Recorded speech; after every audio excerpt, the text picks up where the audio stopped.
বিসমিল্লাহির রহমানির রহিম। আজকে সবক শুরু হয়েছে কওলুহু তাকরিবিল মুরাম এখান থেকে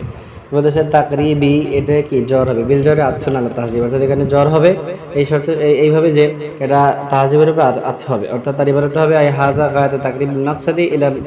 ইলা ইলা তাবাইই ওয়াল আফহামি অর্থাৎ এই যে তাকরিবিল মুরাম এটা তোমার তাহজিবের সাথে কিভাবে আতফ হবে অর্থাৎ যেখানে মুবতাদা মাহজুব আছে তার খবর এই সব মিলে কি খবর হবে।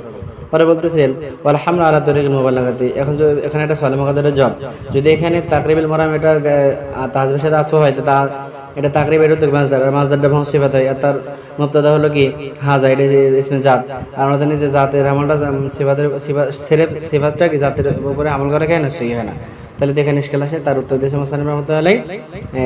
তিন তরিকা এখানেও হবে অর্থাৎ ওয়াল হামলু আলা তরিকিল মুবালাগা তরিকার উপরে কি এখানে আমল করা সহি আছে। দ্বিতীয়ত আলা তাকদিরি হাদা মুকাররাবুন অর্থাৎ এখানে তাকরিব মানে মুকাররব দ্বিতীয় সূরত আর তৃতীয় নম্বর সূরত হলো যে এখানে জু মাহজুব আছে এই তিন সূরতে সহি হবে সমস্যা নেই।